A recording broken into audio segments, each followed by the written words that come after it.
Join us at Women of Courage and celebrate the achievements of women.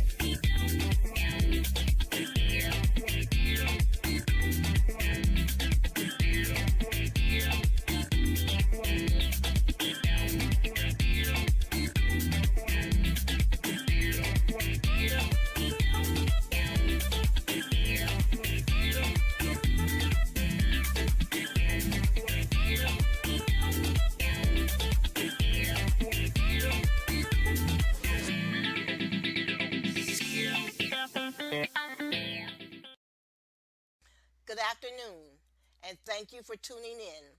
This is Gloria Lee, the moderator for the show Women of Courage. Wherever you are in the world, I need you to know one thing right now. You are amazing. I know you might be upset. I know you might be hurting. And I know you might be frustrated. I know because all of these things happened to me. I was homeless for 2 years, and all I had was a computer, my son, and a car. I want you to know you still have a purpose in life, and it is my job to help you believe that again. Do you want to believe? Can you see that the divorce was not meant to take you out? Can you believe that the lost house and the lost job is a setup for something greater? By the end of this broadcast, you'll be injected with so much that you cannot help but believe again. And I am going to help you do just that. Are you ready? I got some things I want to share with you, and I will even make suggestions on books and activities that you can implement, which will ultimately bring healing and wholeness to you. If you are ready to be healed, if you're ready to be whole, just jot down the pointers I give and watch your life transform. No matter what happened, no matter whose fault it was, today is a new day, and your time to live and be free is now. Join me in this journey to wholeness. Your time for total healing is now. Today you shall recover. Wholeness, healness, and peacefulness is in the mind. That is where all battles for life end and begin. The Women of Courage show is being broadcast by the Women and Children's Restoration Ministries to help you problem solve, to help you dream again, to help you believe that anything is possible. We want you to believe that you do not have to marry the first man you meet just to get someone to take care of you. You do not have to live a life of drudgery. You can educate yourself. All you have to do is learn to read competently. We want you to take a chance on yourself. Stop believing all the soothsayers around you that have never left a state in their lives. People who do not have courage to fly. People who only think of lying, cheating, and stealing. You can live an exciting life. All you have to do is believe that you can make your dreams come true. You do not have to go to bed with someone you despise day in and day out. You have the right to marry someone that you can talk to someone that believes in you and has faith in you as a human being. In other words, you do not have to settle for just anyone. But what you must do is strive toward your goal. You must be goal oriented. You must organize yourself. You must be clear about what you want in life and why you want such a life. All of us are made up of dreams. As our dreams unfold in our lives, our spirit soars. Realizing our dreams becomes a problem because oftentimes we are beaten down by our friends and family. We are beaten down at school by people laughing at us because of our shoe size, our ear size, our breast size, the clothes we wear, etc. We are beaten down by people saying nothing will come of our lives. We are beaten down when our mothers and grandmothers constantly say that we're going to be just like our father, an inmate in prison. Many of us are also discouraged when our mothers are inattentive. She is wrapped up in her new boyfriend. But life anew is possible. It is my job to encourage you to go as far as you can dream and as far as your dreams can take you. It is my job to get you to believe in life again. I am sick and tired of people failing at life just because they are around negative speaking and negative acting people. Do not let the failure of other people make you lose confidence in yourself. Yes, you may be surrounded by poverty, but you must look for a way out. The book, If You Believe in God, You Do Not Belong in Prison, will help you. What you must do above all else is learn to read competently. You must read, read, and read. Anyone who laughs at you for reading, you need to leave that person alone. I do not care if it's your mother. Anyone who discourages you, you are to stop all association. Man is not different than plants. We need encouragement to grow as plants need water to thrive. You are to leave foolish, stupid people alone. Their ignorance will weigh you down or even get you killed. Sit down and think how you can avoid these people, especially if they're in your family. If you are overwhelmed with the tiring feeling that feels as if you're carrying a bag of stone around every morning when you get out of bed and think how you'll have to spend another living life you're not passionate about, the books I suggest are the perfect solution for your unique needs. Not only will we help you realize why these feelings overwhelm you and what you can do to change it, but they will also teach you how to live a life of strength, courage, fearlessness in order to realize all of your dreams. If you are lacking the attitude and psychology, proper resource or vision to make your dreams a reality, combined with dissatisfaction with the execution of your plans, but you remain firmly dedicated to making your ambition a reality and creating the life you deserve, you will certainly derive the most benefit from professional, incredible content within these books.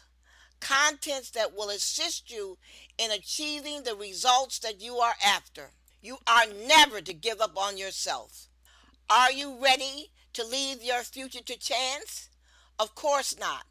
Take your life in your hand and learn all the necessary tools, mindset, strategies used by the men and women of courage, used in order to live the life of their dream. Change your life with our book starting today.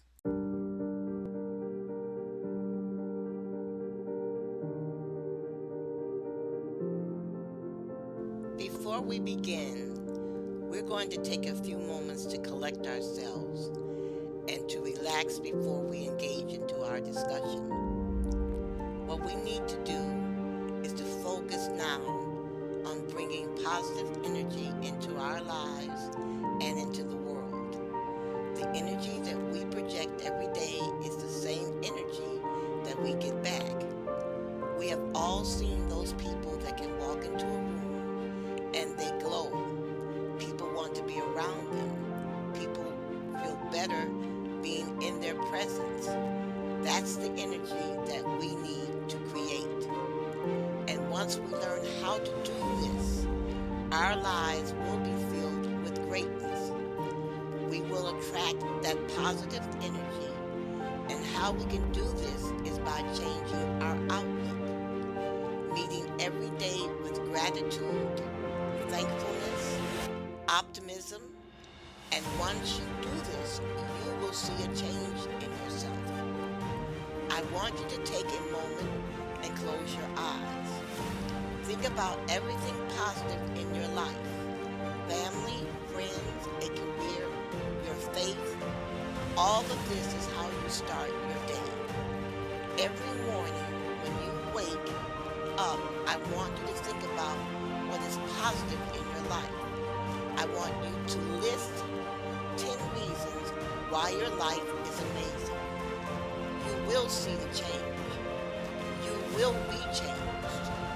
You will begin to attract life's blessings. Lead with gratitude. Be thankful and think positive.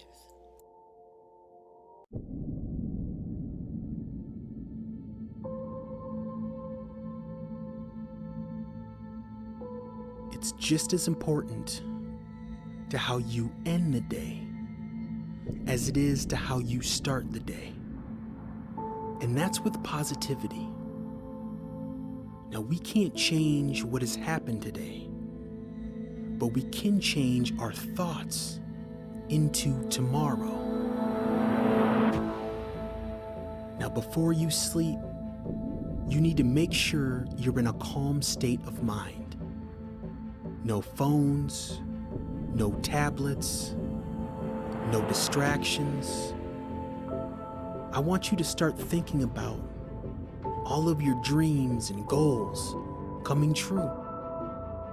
I want you to really picture how life would be once you meet those goals. How happy would you be? How would your life change for the better if you met these goals? Now you can start to feel the anxiety of the day slowly fade. You can start to feel the heaviness turn to light. And every moment you stay in this calm state, you start to feel better, feel more confident. You start to feel more assured. And this is how you end every day, thinking about your goals, thinking about your accomplishments, thinking about the positive people in your life, all the support you have, all the people wishing you success. This is how you end your day. A calm state with positive thoughts. Your future is now. Visualize it into tomorrow.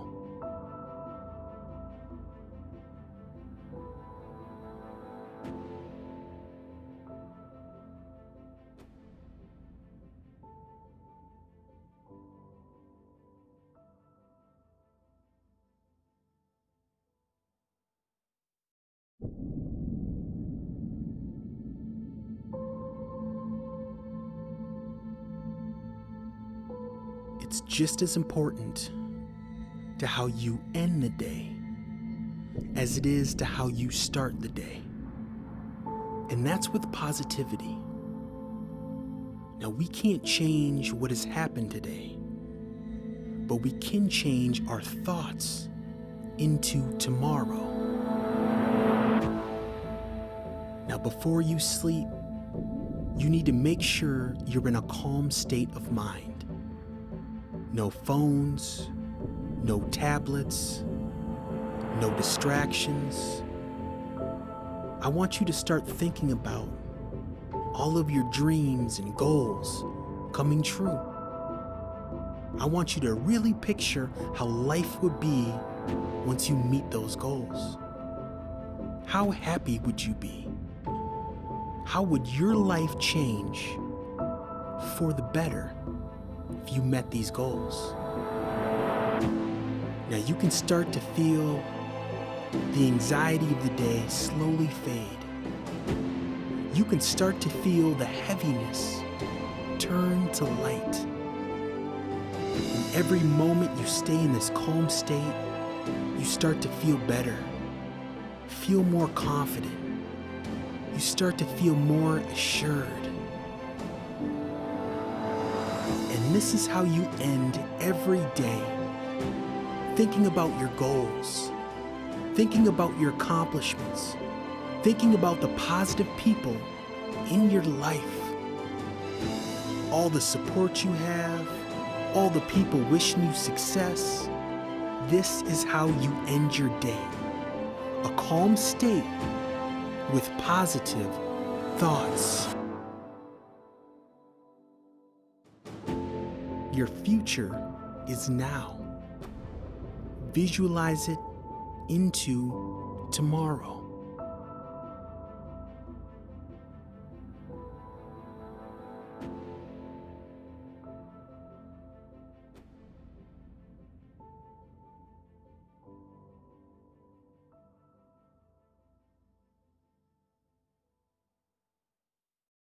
Hi, I have spent the last four shows 95 through 98, 4 hours talking to you about the battle of the mind. The reason why I spend so much time on this subject is because this subject is extremely important. Whether you win at life depends on how well you think and on how well you problem solve. So it is extremely important that you understand this point and that you do something about it. That you work toward clarifying the way that you think and how you think and what you think about all day. We discussed controlling your emotions and not letting your emotions cloud your judgment or lead you to making a bad decision that will alter your life forever. We discussed the independent and dependent variables, which are the basis of all thought. Specifically, I spent a lot of time discussing unintended consequences or the unforeseen consequences or the unanticipated consequences and the intervening variable. The intervening variable is the one factor that causes a lot of men to enter prison. So listen to me very carefully. Successful people plan. This is how successful people conduct their lives. They do not go willy nilly every day making decisions that they have not thought about over and over and over again, fine tuning their decisions. They ignore the impulses of hatred, desire, and they make decisions on hard, cold facts. Planning is what people do who do not want to fail. I want you to see that these concepts apply to your life and your family. The concepts of the intervening variable and the unforeseen consequences are not something I just made up or decided to talk about because I could not think about anything else to discuss. The unintended consequence directly affects your life. These concepts are essential. They are used by leaders all over the world who want to be effective. During our first session, I defined the problem. The battle for survival takes place in the mind. If a person wants to win at life, then he or she has to consider the quality of their thoughts. I said I want to prove to you that there is not the outside forces that you have to fight. It is the inner voice that you must master. You must take control of yourself and govern what you think and govern your internal dialogue. To win the battle of survival, one must win the battle of the mind. I also said the internal dialogue is tied to your self-esteem. During the second session, I said life is about choices that we make. I wanted to persuade men not to choose violence as a way out of poverty. I wanted to give you some pointers on how to manage your mind so you do not end up in prison. I said you must learn to manage your mind. That is the problem we are examining today, is how does one manage his or her mind? Change is not easy. It is difficult and sometimes downright horrible. But change is what is necessary. Anything you are thinking about using a gun to commit a crime, you need to change. Nothing good comes into your life without change. You may change your attitude about one thing, and that change will change your life forever. I repeat that your survival depends on whether or not you win the battle of the mind. I discussed 11 cases where people made the choice to act violently to solve a situation. Each of these situations, a person ended up in prison. The decision they made had a disastrous result on their life. Now, during the third session, we discussed the actual decision making process, the planning phase of an action, the construction of a plan. I introduced two terms or concepts. These concepts are at the heart of all planning. We discussed the intervening variable, and then we discussed the unintended consequence, the unforeseen consequence, and the unintended consequence. I explained that the last three terms are the same concept. The unintended consequence, the unanticipated consequence, and the unforeseen consequence are the same. I said the best term to identify this concept is to use the term unanticipated consequence. Most people understand the word unanticipated. It is something that you do not expect. The unexpected makes this concept easier to understand. Now, there are sociological terms, but these terms are used differently based on the profession of the person. Generals use the term unanticipated consequence when trying to decide a tactic for war. A social scientist will use the term unanticipated consequence when trying to solve a social problem. Business people use the term unanticipated consequence when trying to determine how to run their business. In our discussion, we're going to use the term unanticipated consequence as it applies to whether or not you should make a particular decision. These are situations that are not planned, where a person can meet with harm or their lives can be destroyed. I do not want you to ever forget these terms: the intervening variable and the unforeseen consequence, and the unanticipated consequence, and the unintended consequence. When you use these terms, you can help shape your life for better. Now I want to put these terms in context. Listen to me closely. Trump is offering people a tax deduction if they take a vacation in the United States. So this sounds great, right? Well, no, it's not great. This is not a good idea. A man can take his family on vacation and his family can contact the virus and die a year before they can take the tax credit. So this is a foolish move. Does it make any sense for a man to take his family on vacation, risking their lives for a tax credit? That man can end up burying his family. Think about saving with a tax credit. Do you know what a tax credit is versus a deduction? Most people do not know the difference. So why get excited about something that you do not understand? The unforeseen consequence of someone taking a vacation to satisfy Trump is that person can end up burying their family.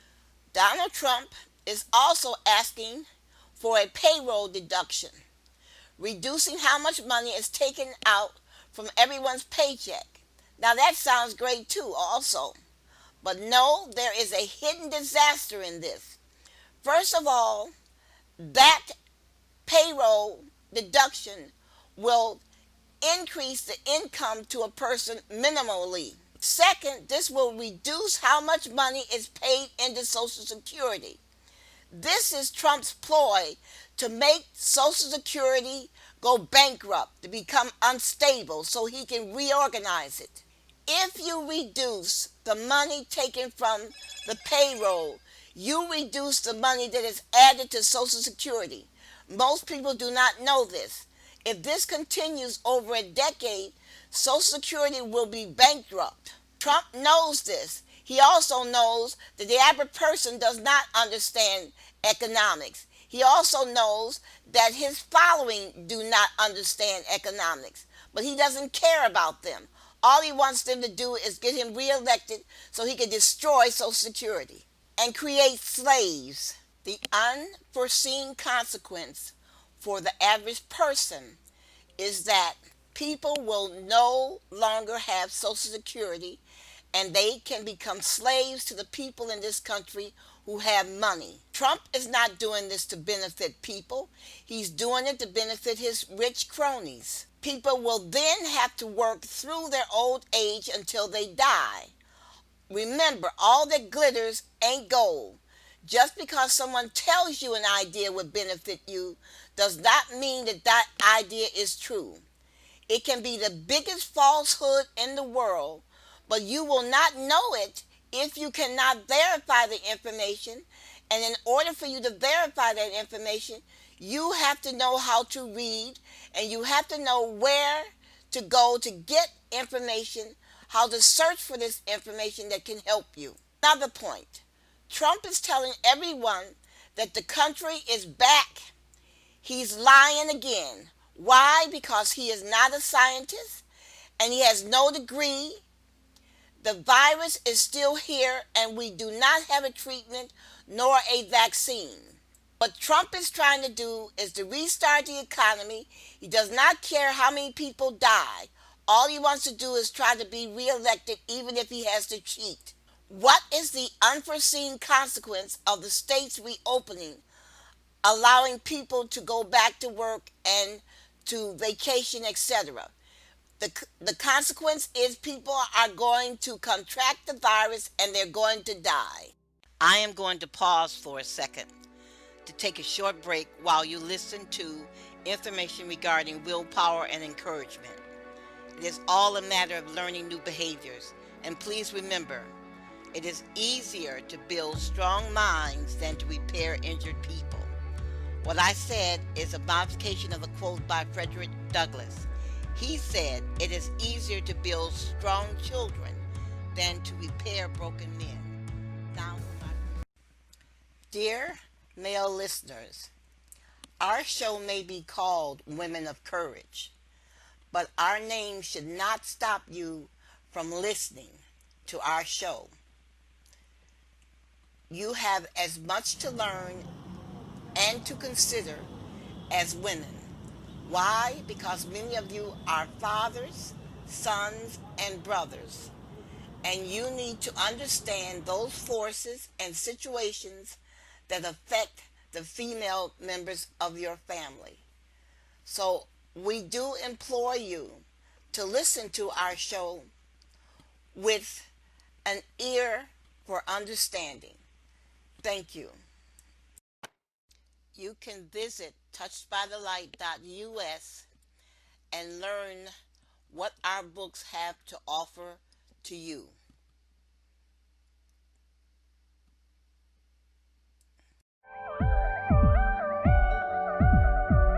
You're watching Detroit's own WHPR TV. Detroit Live.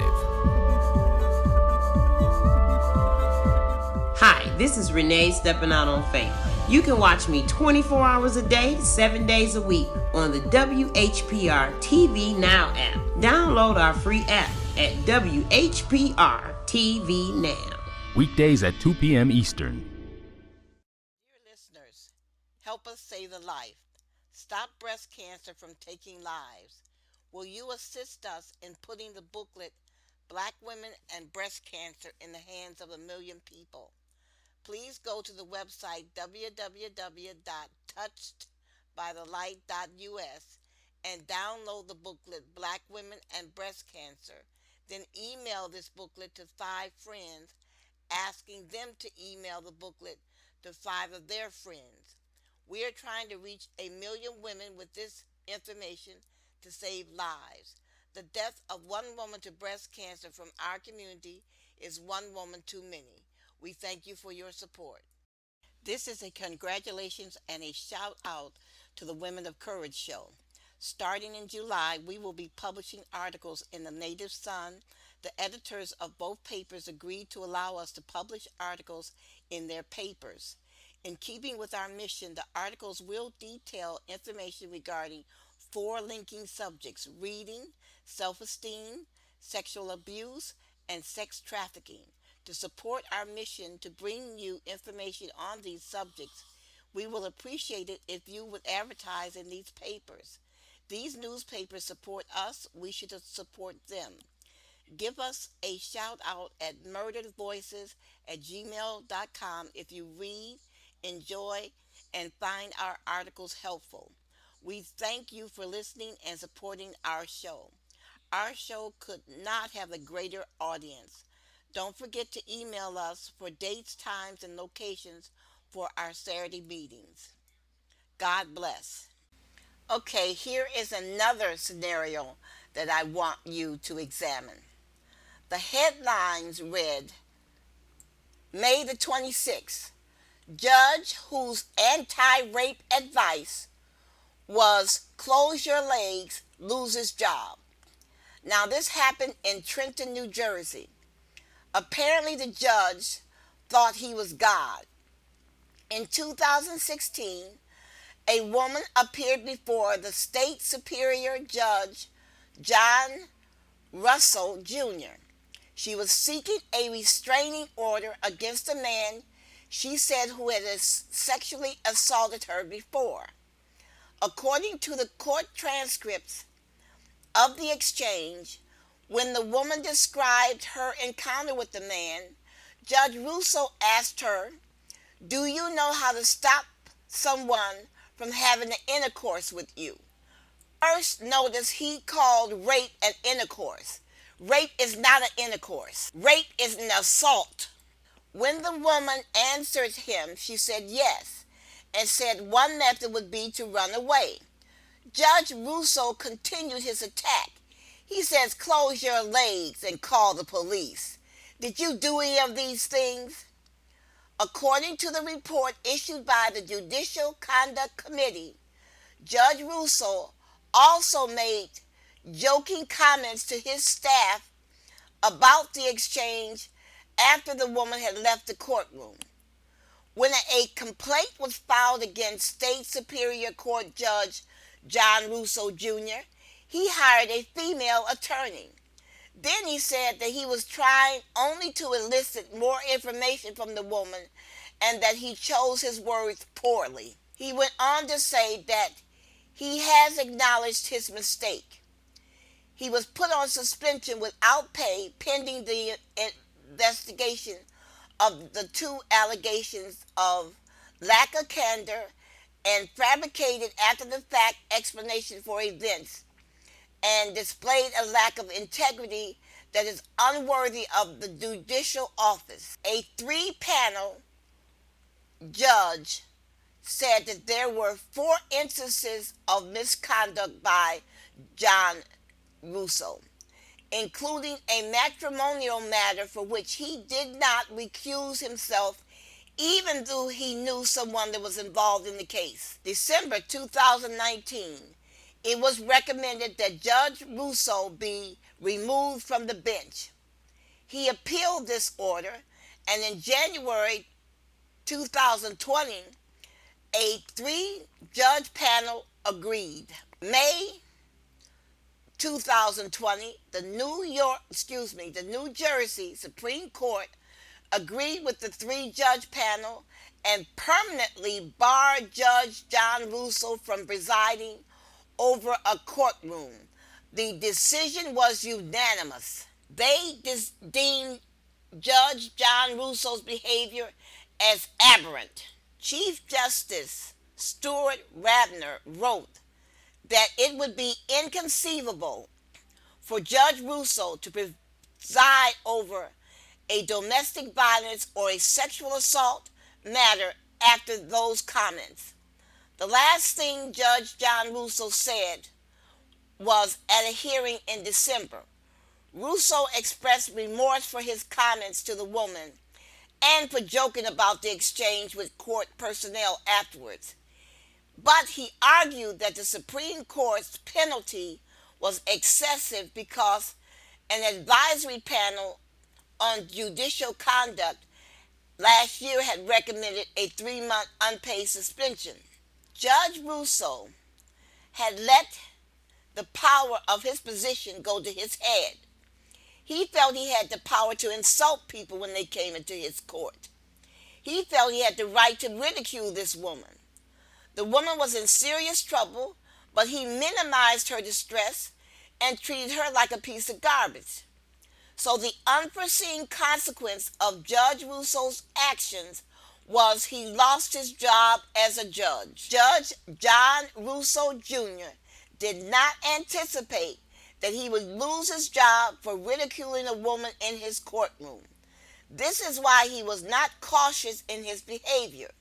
You can believe he lost his standing in the community. He probably had to scramble to rearrange his finances, and depending on his age, he has to look for another job. But who will hire him based on his poor reputation?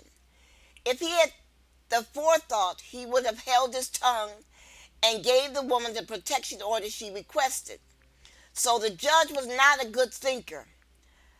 Hiring a female attorney did not help him with the tribunal.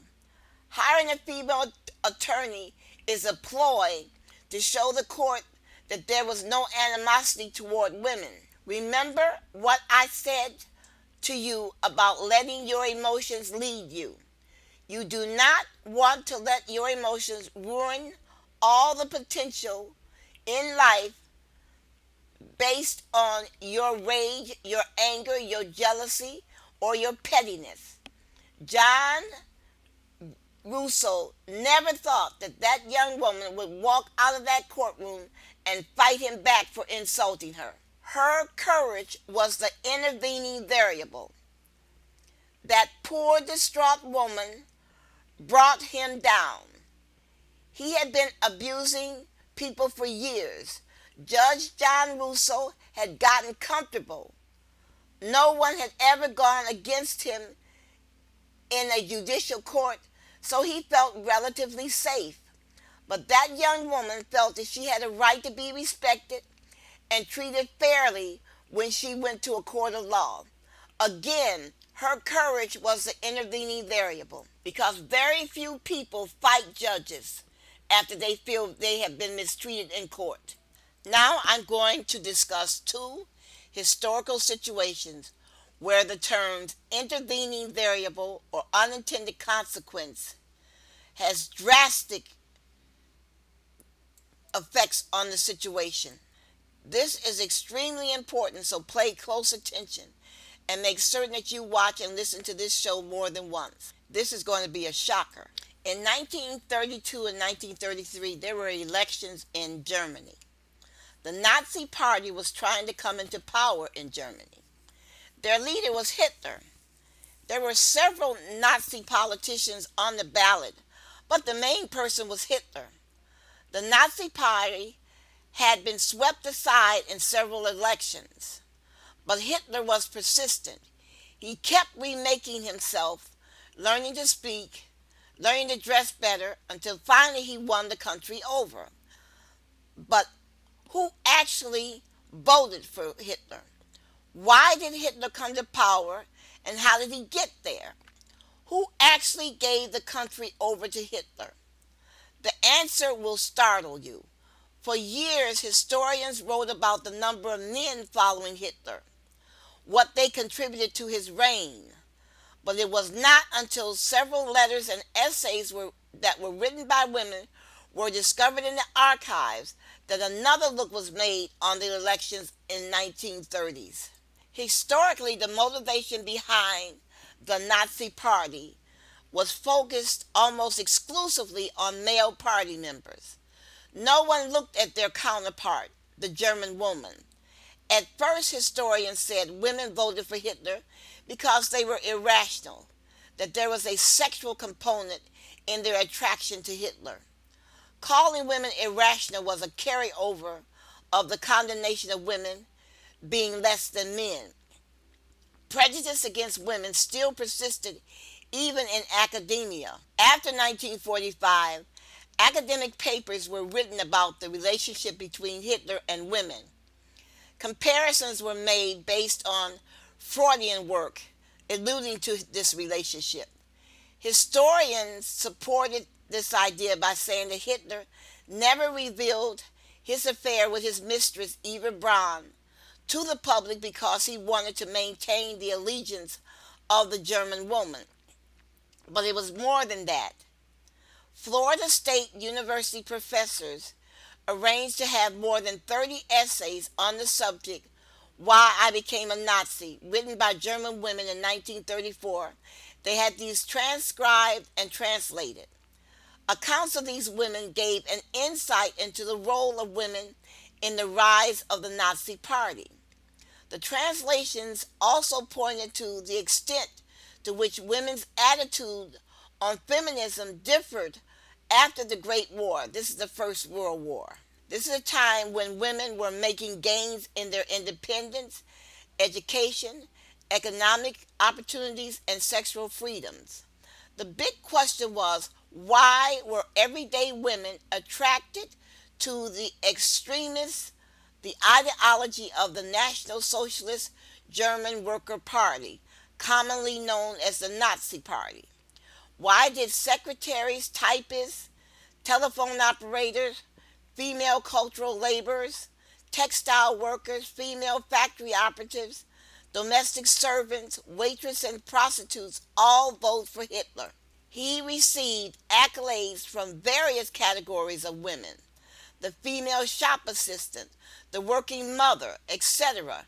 Millions of ordinary Germans voted for the Nazi Party. Now, here are some of the reasons and factors behind the female vote. The German society had long been more male dominated than most other industrialized societies. Then came a strong women's liberation movement that began where women wanted to be more independent. Women pushed out in all directions. They entered professions long held by men. They gained access to higher education. They opened their own businesses and they insisted on voting. The German female was a strong advocate for voting. They turned out for every election 3-1 to men. German women themselves prided themselves on voting. They were going to vote no matter what, whereas men were cavalier about voting.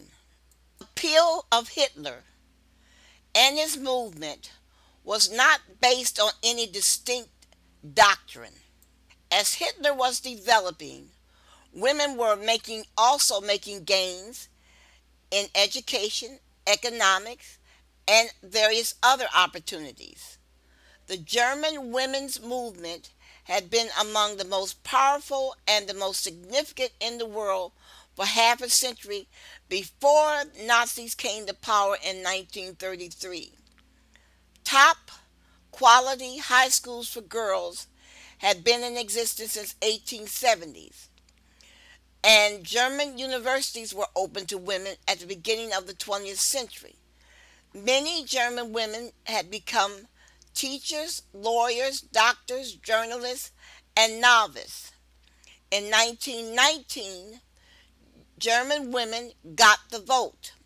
By 1933, women, of whom there were millions more than men, these women voted. The city of Berlin had 1,116 women to every 1,000 men who voted, in roughly the same percentage as men for Hitler and the National Socialist candidates.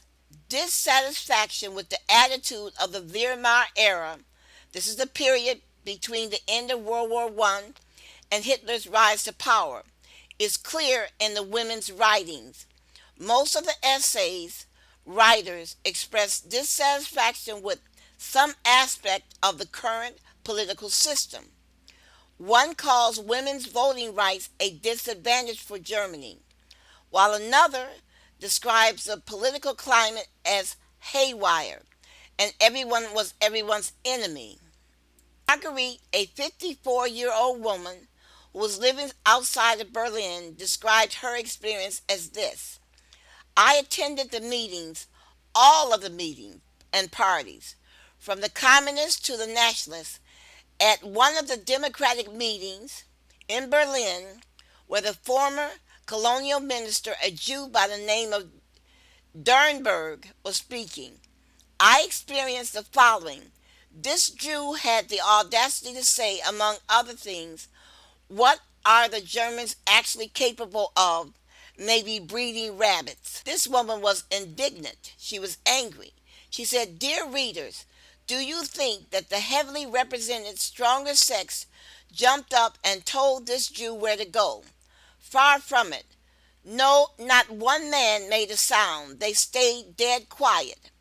However, a miserable, frail little woman from the so-called weaker sex raised her hand and forcefully rejected the Jew's brazen remark he had made in the meantime, alleging disappeared to attend another meeting. A historical, unforeseen consequence is that it was women that catapulted Hitler into power.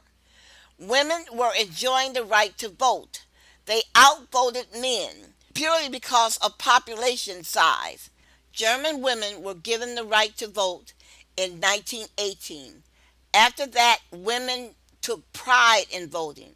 It was their badge of honor, their badge of citizenship. That badge that said to the world, you cannot tell me what to do or how to think. To summarize, the intervening variable of the election in Germany in the 1930s was that there were two factors involved. One was national pride and the desire and willingness and the persistence of women to vote. And the women outpopulated the men. This is how Hitler came to power. Now here is the downside of the vote of the 1930s. Here is the unforeseen consequence of that election. In 1945, at the end of the war, every woman in Germany between the ages of 8 and 80 were raped by the Russian soldiers. Some of these women were raped by so many men that they died by the roadside, and their bodies were left to decay in the sun. The women had given trust to the Nazi Party, not knowing what the party was capable of, not knowing what Hitler was capable of. They didn't do their research. They were carried away by their emotions. To summarize, the intervening variable of the election was that there were two factors: national pride and the desire and willingness and the persistence of women to vote. They outpopulated the men. The unintended consequence of that election is that in 1945, when the war was lost, every woman in Germany between the ages of 8 and 80 were raped by Russian soldiers. Some were raped so many times by so many men that they died by the roadside and their bodies decayed in the sun. The next situation that we are going to look at in Germany, the question is, why was Germany doomed for defeat in 1941 when they took on Poland, England, Czechoslovakia, and Russia? Why were they doomed even though they had the most mechanized, most elite army in history? I am going to pause for a second to take a short break while you listen to information regarding willpower and encouragement. It is all a matter of learning new behaviors. And please remember, it is easier to build strong minds than to repair injured people. What I said is a modification of a quote by Frederick Douglass. He said, it is easier to build strong children than to repair broken men. Now, you can visit touchedbythelight.us and learn what our books have to offer to you.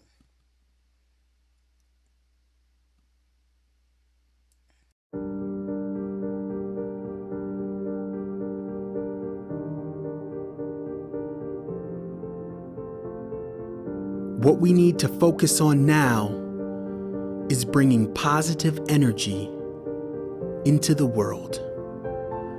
The energy that we project every day is the same energy that we get back. We've all seen those people that can walk into a room and they glow. People want to be around them. People feel better being in their presence. That's the energy that we need to create.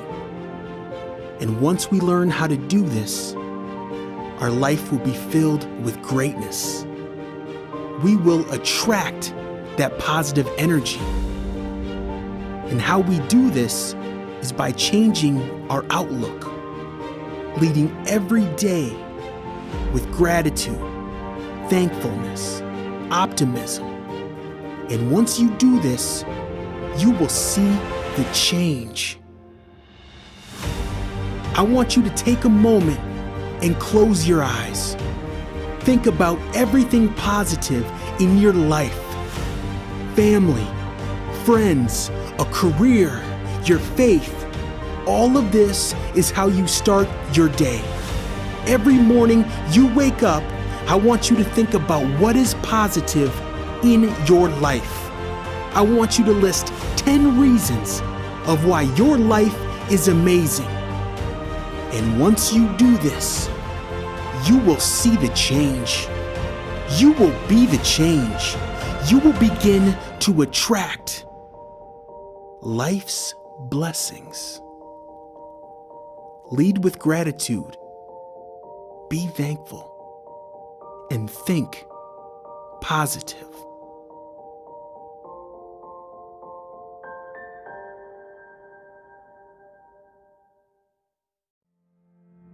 You have 3 choices. You can sit on your couch and do nothing. You can participate sometime hardly doing anything.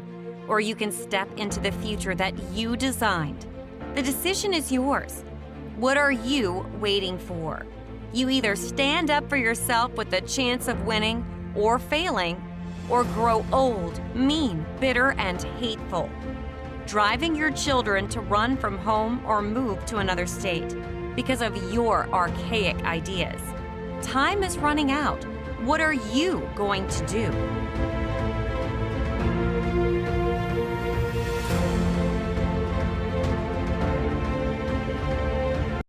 I hope you enjoyed this program.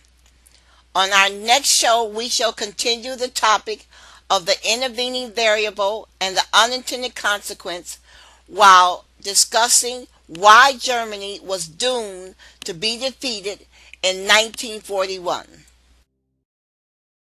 Please tell your friends and family about our broadcast and invite them to listen to us every Friday from 3 to 4 p.m. and every Sunday from 8 to 9 a.m. on 88.1 FM WHPR. You can email us at murderedvoices@gmail.com to learn more about our programs and how you can become involved. You can find inspirational articles by the Women of Courage Show by visiting the website touchedbythelight.us. You can read some of our essays on your lunch hour.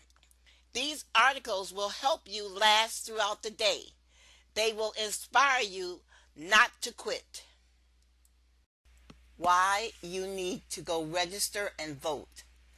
The presidential election will soon be here, and I have encountered several people who have said they are not going to vote in this election because none of the candidates are honorable or scripturally correct. While these qualities are highly desirable in candidates, we live in an age where few people involved in politics can claim any of these traits. My answer to these people is as follows. As a member of this society, you need to get out and vote. Your vote counts. It is our right to stand up against wrong in any way we can. Our government is a republic in which we are given the responsibility to vote for people to represent us. As a believer in the rule of law, we have to stand up against evil in any way we can. So we need to ask ourselves, are we for the constitutional qualities that honor the rule of law, or are we against it? If so, then you need to vote. Why complain? Vote. President Hussein Barack Obama tweeted to all of us that we all should vote. In November, it will be in your hands. Vote. After our broadcast, you should go to YouTube and watch our video for a second and third time. This will reinforce the information that we are discussing. When you watch our videos on YouTube, it would be helpful to us if you would subscribe to the channel Touched by the Light Publishing. This way, you will be reminded when we publish another video. And if our videos are helpful to you, tell a friend or a coworker. Thank you so much. Become a sponsor of the Women of Courage show by inviting 10 women for a pleasant afternoon to listen to us speak at your venue. Help us change our community to one of peace and harmony. The Women of Courage show is supported by the Women and Children's Restoration Ministries to help women problem solve and to help women realize their dreams. Women should believe that anything is possible. Our sole purpose is the restoration of injured women, both physically and mentally. We meet twice a month on Saturday at a local restaurant to discuss subjects germane to women. We see 5 main problems of Black women that we must solve ourselves. One is the sexual abuse of children, bringing unrelated males into the home and fail to notice changes in behavior. Rape and murder of Black women, failure to learn the warning signs, breast cancer, which is a failure to be examined, sex trafficking of Black women, accepting prostitution as a way of life. Thank you for listening to Women of Courage, and have a great day.